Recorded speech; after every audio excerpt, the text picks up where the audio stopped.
Yo, troopers, we're back in the shop.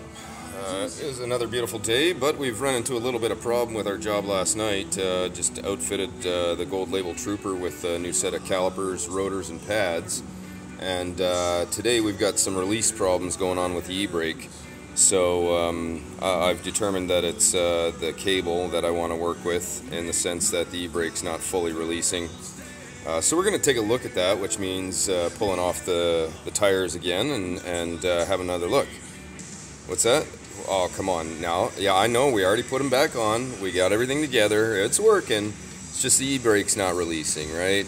I mean, got to pull those tires off again and get in there and take another look. What do you mean? But yeah, it's a lot of work. It is. I already got tons of work on my hands today, checking out a whole bunch of stuff today. But yeah, it's a lot of work, so we're gonna have to get to it. Which means, like, you know, I had to go and change my diaper this morning, and then, you know, if you're one of those in-boy doors, those indoor boys with the freaking pants that are on too tight, well, you need to relax a little bit and, you know, go put your big boy pants on. What the hell is it? I got a bottle of Grow-A-Set around here. You know, if you need some vitamins, shit. Oh, I lied. It's not Grow-A-Set. It's a bottle of Man Up. So go put your big boy pants on, and yeah, we'll leave the paperwork alone for now. Let's get to it. We're gonna go deal with these brakes, and we're gonna talk about these brake tools. I don't like them. They're made out of pot metal shit, and they break real easy, like that little tab right there. And no, I didn't get into it yesterday with the backing off of the calipers and so forth. If you're putting a used caliper back on with a new set of pads, yes, you're going to have to back off the caliper. But if your caliper is so stiff that it's breaking pins or wrecking your tool, or you're finding it just really impossible to do, then there's something wrong with the caliper, okay? So, I mean, these pins, the piston inside the caliper, hey, shop dog, what's going on, buddy? Yeah. If the piston inside the caliper is somewhat rusted at the bottom, sometimes what will happen is you can get these calipers with the rusted pistons that they will give you brake. You will be able to use them for braking power, but they won't release properly, some of them. And so then you get into brake drag, and you'll end up having to deal with a hot hub. And so this morning, after the new brake job last night, that's how I detected this. You know, the wheel, put my hand on the lugs, and they're hot to the touch. And I don't mean a little warm, like I don't want to hold my hand there for too long because it feels like it's going to burn. I've also got an accompanying smell of asbestos. And you know, if you've never smelled a brake lining or someone's clutch burning up, then it's a pretty hard smell to describe. I would compare it to the smell of burning electronics. That's about the closest kind of smell I can get to. Was just talking to the neighbor about that this morning. And then also, once I jack the Trooper up, I notice I've got some brake drag and some wheel drag going on here. Of course, I know there is drag going on there, but if you want to get a good feeling for yourself, just put it up. Make sure you chalk the tires. Support it underneath. I always talk about this. 2 sets of jack stands, 1 for backups. And yeah, never trust your life to hydraulics. I've also seen plenty of these Troopers, done this myself, even done it intentionally to move a Trooper where I wanted to if it wasn't running. These little 1.5 ton jacks, you just max it out, lift it up as high as possible, and then push the Trooper over. You can get yourself out of a mud hole that way. You can do it with a jackall, but they're infamous for jaw breaking, so stay away from jackalls if you don't have to use them. They're pretty dangerous jack.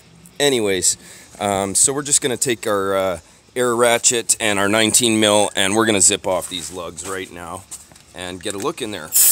It's a pretty warm day, so I'm definitely not wearing any coveralls, but of course eye protection and hearing protection. All right. These lugs are screwed. I do have a second set. Well, I've got sets here of the lugs, and that involves pulling the whole hub apart. So our goal today is to get these functional brakes and get that e-brake going on. And what we're going to end up doing is we're going to end up pulling that Ebrake cable off, and we're going to separate it where it joins here up by the carrier bearing on the drive shaft. And so we're going to separate the rear half, and we're going to get in there with some penetrating lube, and we're going to try and hang the cables upside down in the sun. You know, of course we're going to lube both ends, but the lube's going to go in the back end a little easier, and so we'll hang the cables upside down in the sun and hope the heat helps that lube creep into the cable and lubricate it. Hopefully we're not going to discover any major damage to the cable itself. And then of course we're going to have to reassemble everything.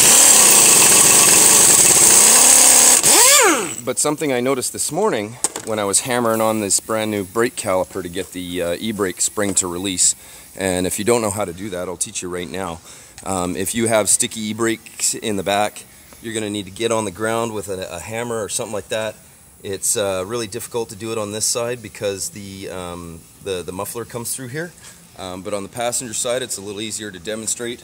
And so I just get in here, and of course you see the return spring here, right? The return spring here on the caliper, it pushes the e-brake back open, or is supposed to assist with that, and then the cable will retreat back down the sleeve, or sorry, pull out. The cable will pull out because the arm rocks, and so when the cable is engaged, you're pulling it from in the cab and locking it down, and so that pulls this tight here towards the wheel, and so this lever goes down, and then this lever also goes up, pushing tension on this spring, and the spring is supposed to assist to push that back in. I have found on these Rebestis rebuilds that this spring can be moved, you know, just by the touch of my finger. Now, of course, when you got your e-brake pulled, that's quite a bit of force that's kind of pushing down, but I'm surprised there's not more. You know, I thought these springs were a little heftier than that. It feels kind of loose to me. Anyways, so I got my trusty ball peen, which fixes everything, including your laptop or your tablet. Just call me.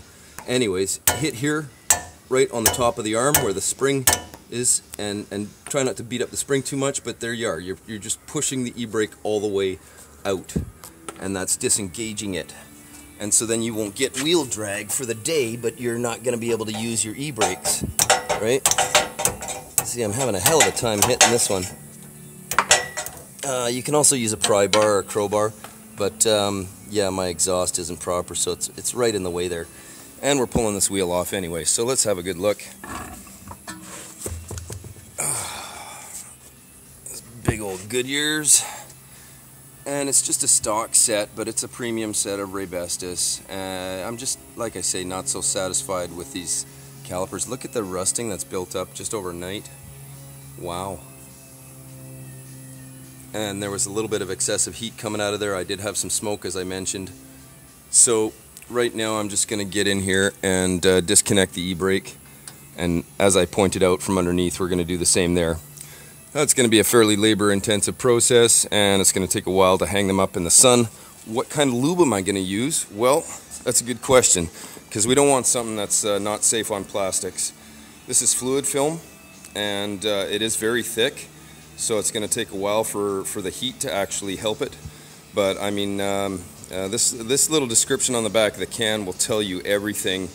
It doesn't contain any harsh minerals. The big deal here is that it's a non-conductor. It won't cause static electricity. It will not harm paint surfaces, plastics, or most synthetic rubbers. So that's very good to know, and this is a pretty good choice. If you have any suggestions for shop chemicals that really will work well for you, this fluid film is one of my favorites, but it is quite pricey. So anyways, that's the process today, troopers, but there they are, nice and shiny for at least a couple of days, maybe not even that. I chose not to paint those calipers, maybe I should have, but we're not too worried about the detail of this gold label Trooper. It's going to stay stock. I would really love to throw the 3-inch lift kit in it, but I'm not going to for now. It's got 530,000 kilometers on it, and that's the way it's going to stay. Pretty stock. I mean, I've just done some exhaust work and a little bit of performance stuff, and put a big stereo in it because I love doing that. But Yeah, a little rock guard and corrosion protection underneath, and I'm going to keep the drivetrain, you know, pretty much stock. I'll fire it up for you if you've never heard Goldie. Sounding pretty snappy. I do have a little bit of a loose, I got a loose bolt on my collector right now. Dread. Yeah, I don't want to do that right on his face. You go get that.